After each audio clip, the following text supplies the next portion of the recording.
In this video, we'll explore the Curriculum tab, where coaches can organize and structure their entire course.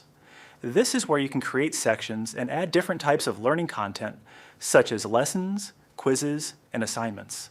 To start building the course curriculum, click on Add Section. A section helps you group related content together, making the course easier for students to follow. Lessons are the main learning content of the course.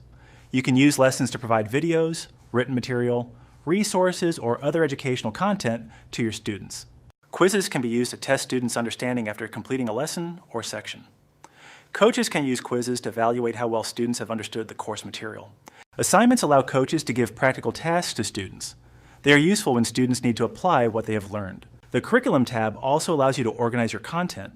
You can move items between sections using drag and drop, making it easy to rearrange your course structure. The course is currently in draft or hidden status, which allows you to work on the curriculum before making the course available to students.